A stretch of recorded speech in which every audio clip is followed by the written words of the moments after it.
Hello，大家好，我是雨然。我们今天继续来玩原味生存。这一集是第6集。上一集呢，我们就是盖了身后的这个水井。至于水井底下的真面目，就是我们的刷怪塔啦。这个刷怪塔是利用月灵的原理生成斗鱼，然后让我们可以刷出很多经验值哦。那各位有看到这个地方，其实跟上一集不太一样。我在拍这部影片之前呢，我有开一次直播，然后我在直播的时候把这个农场改造成还可以刷史莱姆球的方式。也就是用上也是1.21全新的圣浆药水，然后我们简单刷了一下我们的史莱姆球就有这么多了。那至于怎么改造成这个史莱姆农场以及怎么运作的部分，我会再剪一个直播精华给各位看哦。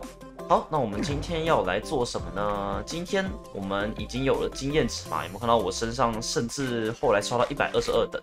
那我们的附魔台总不能继续摆在这种荒郊野外，所以我上一集不是立了一个附魔室的告示牌在这里吗？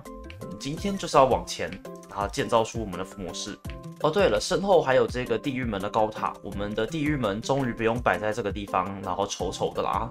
我们现在有一个蛮漂亮的地狱门高塔，我们以后出门直接右转这里就可以进地狱喽。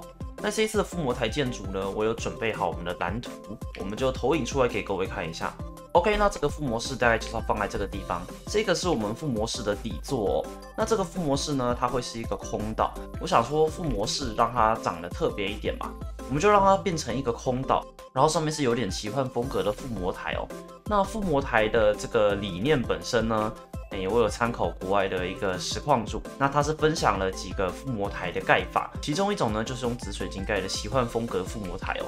那我就是以那个设计为原型，然后再去结合空岛跟上面我自己做了一些修改，那就变成我们自己的附魔台啦。好，那再来呢，我们的附魔台这次的材料其实还蛮麻烦的哦，我们直接把材料开出来。你们就可以看到，大部分其实还是蛮简单的，像是石头啊、泥土啊，这个都还好。那紫水晶方块这种东西比较难收集，但也没有需求很大。主要是往下底下可以看到几个比较麻烦的，像是我们有16个中介族的需求，还有4个很麻烦的挖光体。对，所以我们这一集估计要花很多的时间在处理这个。那还有底下有一个大魔王玉髓方块。至于为什么要玉髓方块呢？因为我想说可以在附魔台的上方建造一个祭坛的感觉，然后就把我们的龙蛋放在上面。那龙蛋的底下就用我们的玉髓方块啦，这样看起来比较高级一点嘛，对不对？好，那我们今天右边就会常驻这个材料列表哦。那我们第一件事情呢，我想要去中介，然后收集1-2个介符盒吧，因为我现在的介符盒就只有这2个，然后这2个又被我们之前中介的这些战利品给它占满了，所以我们现在就先去中介，然后收集新的介符盒。我们今天这样子盖东西会比较方便一点哦。路上来跟大家闲聊一下，今天拍这部影片的时候已经4000订阅了，非常感谢各位。我们上一集前面还在感谢3000订阅，但我没想到上一集经验塔会有这么多人看哦。那很突然的，我们就在1集之内，我们就变成了感谢4000订阅咯。非常感谢各位，我会继续努力连载生存的。哦对，然后我有在上一次直播多打了1条龙，因为我是捞龙席嘛。然后呢，我们就有开了一个新的这个传送门，在这个地方。我们今天直接走这个进去，我们就直接去找新的中介城哦。哦，有了，这个太小了吧？这什么东西？等一下，我们要把弓箭拿来副手。我们现在，你怎么把它干掉了？我要用掠夺哇塞，这样它不会掉吧？真的假的？2只都没掉吗？我确定我手上拿的是掠夺3哦。好，没关系，我们现在有掠夺3，要打到一些壳应该不会太难吧？哟，这里至少有一个大间的，像我们的介符壳基本上就一定够多啦。OK， 4个壳，好，这样就可以了。然后既然都来了，这里的中介厨我也顺便挖掉啦，就不客气啦。OK， 那我们收集完中介的东西，我们就先回家吧。OK， 回来了之后，我们就开始先收集今天的材料吧。首先呢，我先做2个介符盒出来，然后我们今天的材料就放在那里面吧。OK， 那接着呢，就把材料放一放。首先石头的部分，99颗，我们就去底下挖。我们今天就这样子照着旁边的材料列表啊，一个一个收集，然后最后再把它盖出来。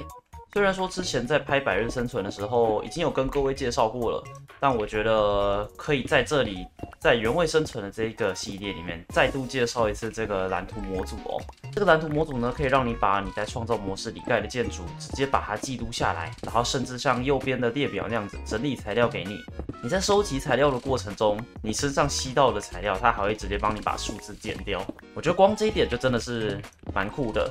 那最后就是你把建筑实际投影出来，你可以照着你的投影盖，你就可以确保你盖的是一模一样的哦。OK， 泥土55个，我们也可以顺便挖这里，对吧？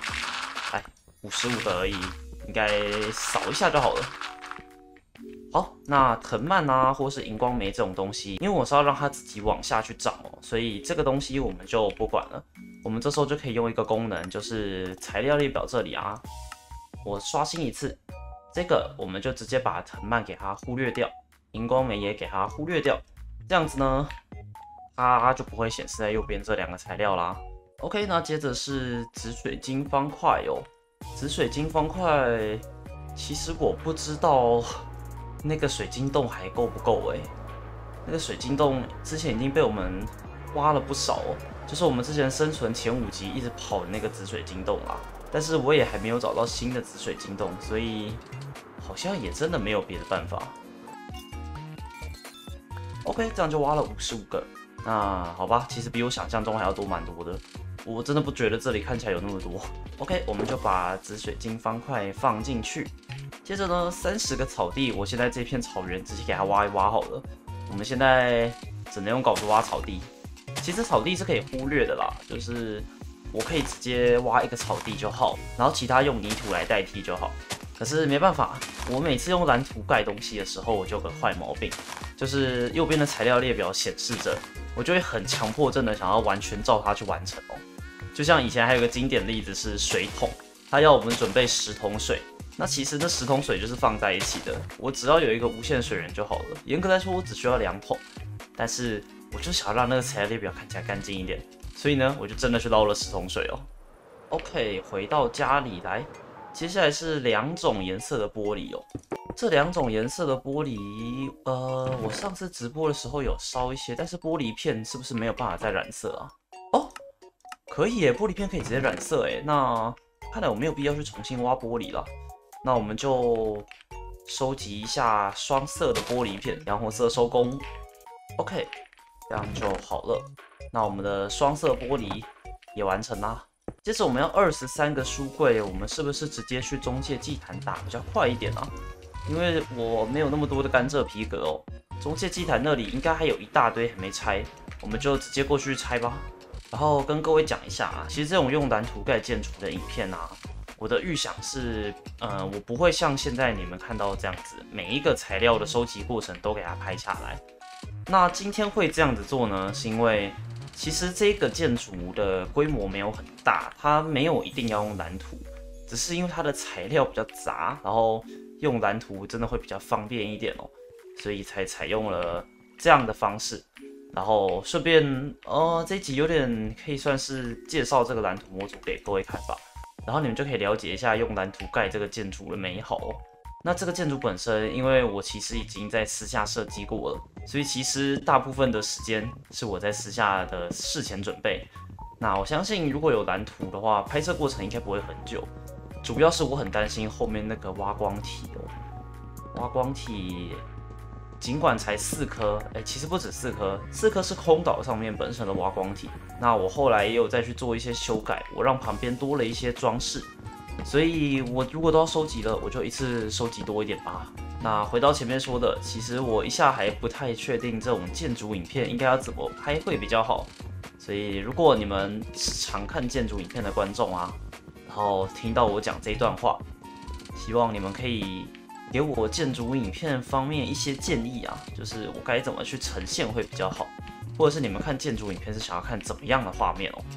OK， 那回家的路上来到中介，经过中介的时候啊，我们可以顺便把黑曜石挖回家。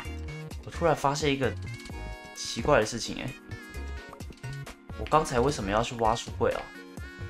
它那个书柜就是附魔台本身的书柜啊。那我不是把家里的附魔台拆掉就好了吗？我到底在想什么？那个今天一大早就拍片，精神状态可能稍微比较忙一点哦，再请各位多见谅啦。今天希望那个建筑不要出什么差错啊。好，接着是杉木地板门哦，这样子就 OK 了，10个而已。压力有限 ，OK。银灰岩7颗 ，OK。安山岩8颗，石头阶梯7个。那接下来会有一些比较麻烦的东西哦，像是哭泣的黑曜石。我们身上的黄金也只有44个哎，不知道这44个黄金能交易到多少的哭泣黑曜石。但是在那之前呢，我记得这个地方啊，有一个废弃地狱门，就是在我们家后面的这个山。对，这里，我们在这里就可以先挖几颗了，这样我们应该交易的压力会小很多吧。这次去到地狱，我们就把在地狱需要收集的东西一起收一收吧。那首先我们找个朱布林来交易，顺便给我一点石英也不是坏事哦。他一直给我石英哎，好，那我们的那个石英半砖有着落啦。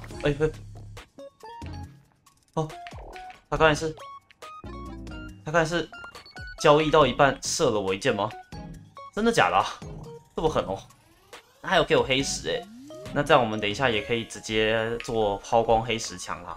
OK， 那哭泣黑曜石还差一点点，但没关系。我觉得这一次来这里，其实也收集到很多有用的附加产品了。抛光黑石墙在这里，这样子切个8颗下来，石英半砖。OK， 锁链也完成了。接着是杉木栅栏，然后杉木半砖，银子草要5个。那在我上一集盖这个经验塔的过程啊，它也帮我们生出了相当多的种子哦。那我们就先去种个5朵。OK， 那我们也在这个紫水晶弄挂机了好一阵子哦。我们的2种紫水晶都已经收集完了。OK， 然后我果然没记错，因为我之前直播的时候往这个方向走，有找到一个很大的废弃地狱门。这个真的超大，但是我们的哭泣黑曜石好像缺1耶。没关系，哭泣黑曜石这种东西，我们再找个废弃地狱门就有了。这里我有来过吗？哦，应该是没有哦。OK， 哭泣黑曜石收集完毕，合成紫色玻璃。好，那这样子我们材料几乎都准备完了，最后就是几个稍微麻烦一点的东西啦，尤其是我们的挖光体哦。那我们今天呢，一大重点，我们第一个要做的事情，有没有看到我刷了不少的苦力怕，刷了火药，然后做了一些烟火。那我们今天第一件事就是去找到红树林，然后把青蛙带回家。没错 ，OK， 那我们就出发去寻找红树林吧，找到再回来喽。等一下，这个是红树林吗？是我刚才在远远飞的时候，我看到这个，我以为是沼泽，直到我看到是满地的泥巴，我才发觉有点怪怪的。哦，我们找到红树林了。这个地方，我其实没有找很久我在第一个白天就扫到了。这地方离我们家看起来至少有个3000格哦。不管怎么样，难得都来了，我们一定要收集一些东西回去的啦。哦，我看到前面有青蛙了，而且是白色的青蛙。那我们好像可以直接抓这一只因为我就是要白色的啊。来，我要怎么抓它？是直接用拴绳抓着吗？我需要白色的青蛙，不要跑，就是白色。然后白色的，2只白色的，不要跑，过来。OK， 2只白色的青蛙带回家繁殖。我们计划变更，我们直接在这里弄一个地狱门出来。我先让他们生好了，然后他们就会在这附近产卵，对不对？等一下用水桶来装一下那个他们的蝌蚪。好，没关系，都来了，我们顺便收集其他的东西，像是这个红树林木胎生苗，对，也就是水笔仔，这跟水笔仔应该是一样的东西吧？会知道吗？这其实是我生存模式第一次进到红树林哦。因为红树林虽然 1.19 就出了，但一方面这几个版本我没有在玩生存，然后再来就是这东西超稀有。但现在为了挖光体，没办法，它真的是最漂亮的光源哦。我只好来红树林晃一晃。那有下蛋了吗？哦，我看到了，真的有下蛋嘞。那我有点想做一个听起来很蠢的事情，请问丝绸之鼠可以把蛋挖下来吗？我试试看。我们就把这个蝌蚪蛋啊，给它关起来，关在这个小池子吧，它就只会在这4格嘛。好，那我们晚点再回来。我们先从这里一路往下，然后呢，我们去试着做一个地狱门出来。哦，哦，哦，运气这么好的吗？好，太好了，我们马上来制作地狱门。我天哪，这运气顶尖的哎！OK， 回到陆地上之后呢，我们这时候就可以来囚禁青蛙了，对不对？也没有要囚禁啦。我们要把它带去地狱，然后呢，来看看地狱有没有机会让我们运气这么刚好，这里就有那个什么熔岩史莱姆，可以直接让青蛙吃一吃熔岩史莱姆，然后我们就可以获得挖光体。哎，你不要跳进我刚才挖的洞啦！来，我们直接来开门吧，看看地形是什么。完全不知道这边的地狱有什么地形，希望我们运气好一点哦。哦，这是等一下，等一下，为什么旁边有岩浆流下来了？这好像不是什么好东西耶。哎，这里有个岩浆，但这个岩浆好像还不会说到有危险性。OK， 这里有熔岩史莱姆，引过来，引过来，引过来，过来。我们今天不需要太多挖光体，所以有多少算多少。来来来，过来这边，然后我先把它打成最小只的。等一下，我们应该要先把一只青蛙抓进来，对不对？不然我们等一下回来，它可能会消失哦。哎，孵化了，好，那个应该没那么快。怎么刚好这么多事情一起来啊？青蛙过来，有你的食物。来来来，开吃，开吃，开吃，开吃，那一次，开吃，快点，开吃！太棒了，太棒了！来来来，吃。还有，还有，还有，还有，来下来，下来，这里还有。这里还有，把它们吃掉哦！吃了它们，快吃了它们！哦，吃吃吃，再吃！大胃王，快点！哦，这里有巴菲吃到饱，太赞了哦！哦，好顺利哦！哇，8颗挖光体，哎，我没想到这么顺利哎！吃巴菲了，来，3只，快点！开始享用你的美食，这画面真的很好笑哦！哎，这里还有一只，吃掉它！哎，你很棒哎！来，你已经可以过来了，已经有帮你准备好一部分的美食了，开吃开吃开吃！我帮你把大只的清掉，开始吃，快吃了它们！没错没错，吃，剩下都是小只的，我们就在这里等一阵子。哦，开始狂吃哎，他当大胃王了哦！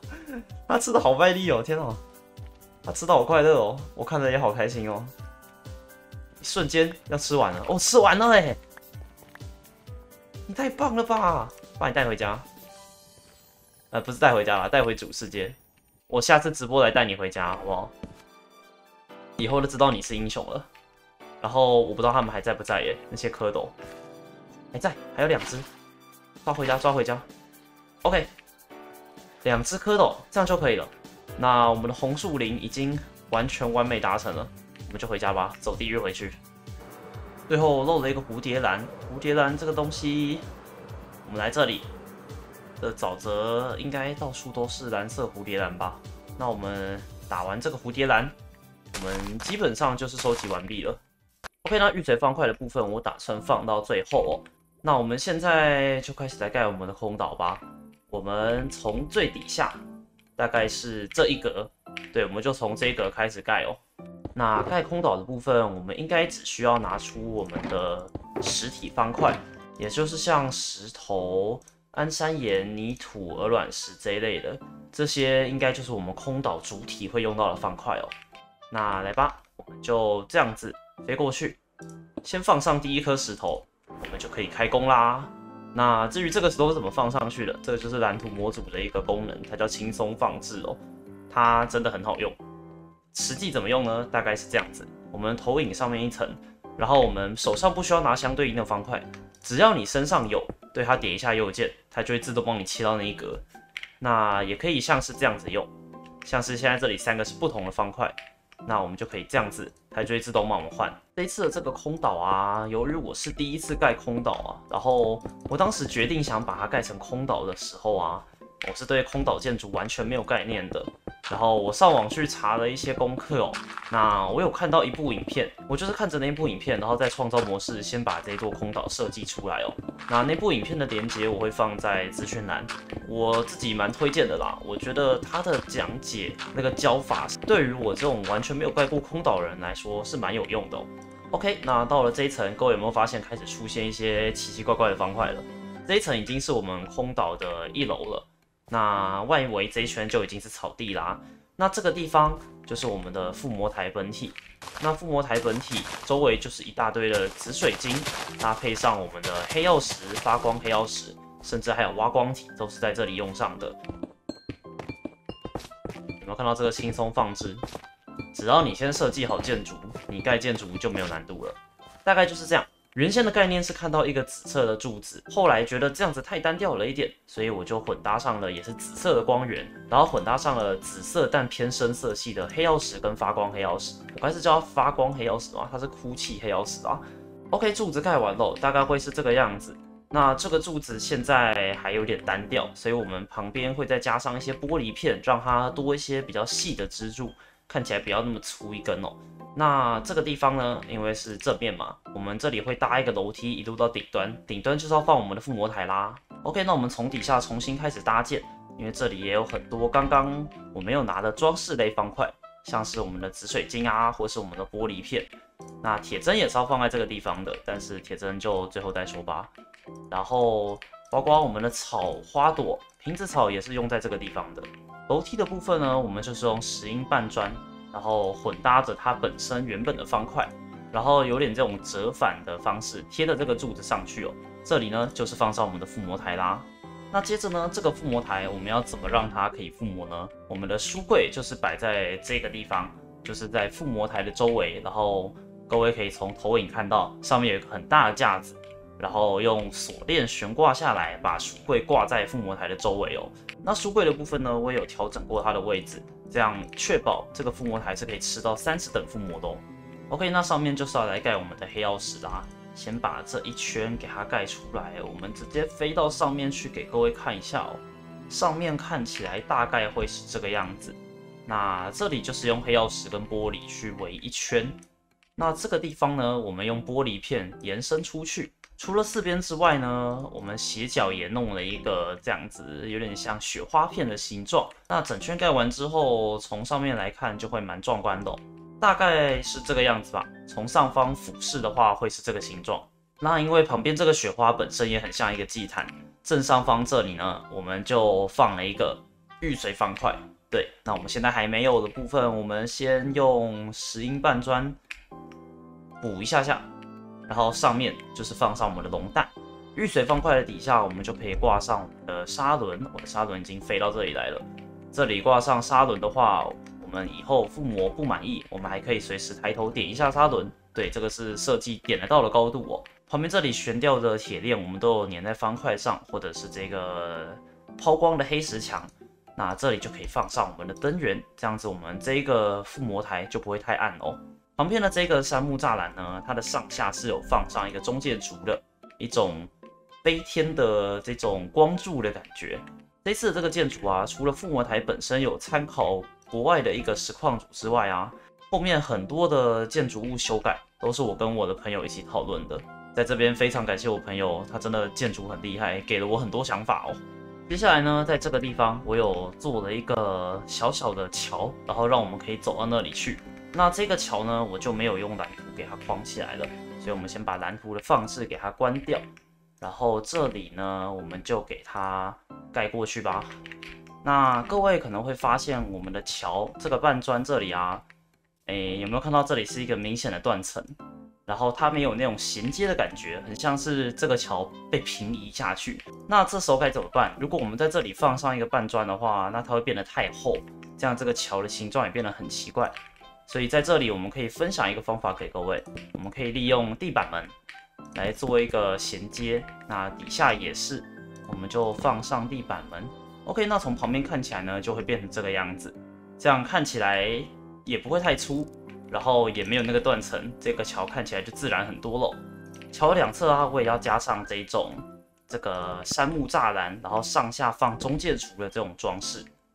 OK， 那最后呢，有没有看到这个空岛本身啊？底下这样看起来有点太干净了。那我们要帮它做一些绿化，绿化的方式呢，一样很简单，也是要用上我们荧光莓果还有藤蔓。OK， 那一样我们准备了线哦，为了就是不让它一路往下长到那个水面去，所以我们就把线补一补。因为我们有蓝图模组的关系，我们可以用一个很轻松的方式，我们可以先把线盖好，然后再来盖我们的作物。像这样子，因为它可以直接放在空气方块上，这个有点 OP 啊，另类的小作弊，我觉得，但是真的很好用，太强大了蓝图模组，各位真的喜欢盖建筑的这个模组一定要学一下，它真的可以让你盖很多东西方便很多，就算你不想要用我现在这种蓝图模组的放置模式，我觉得光是可以把材料列出来，然后直接一个很漂亮的 UI 在右边。让你看着去收集，这一点就绝对已经是用它的理由了。OK， 我们把我们要放的藤蔓放上去。OK， 那我们放完植物之后呢，大概就是长这个样子。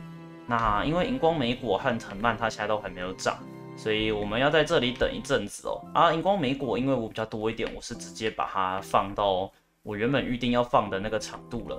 这样这个空岛呢看起来就会自然一点，它就不会飘在空中，然后底部看起来那么的干净哦。这样看起来整个完整许多了，是吧？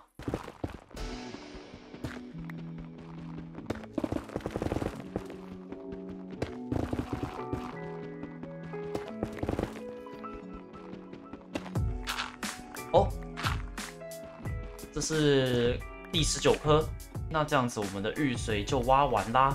这样合起来加我原本的玉髓，我们已经可以做一个玉髓砖了哦。OK， 那在等玉髓烧的过程呢，我又在周边放上了大概10几颗的挖光体。那这个东西是要做什么呢？我们就是要拿出中介竹跟玻璃片，然后在这个上面呢，上下放上一个中介竹，然后周边放上4个玻璃片，让它变成有点像一种在旁边飞的小天灯的感觉哦。OK， 那全部放完大概会是这个样子。那这个附魔台呢，在晚上的时候就会变得超级漂亮啦，就会很像一个魔法的小岛，然后旁边飞着一些很漂亮的小天灯。我们晚上的时候再来给各位看一下。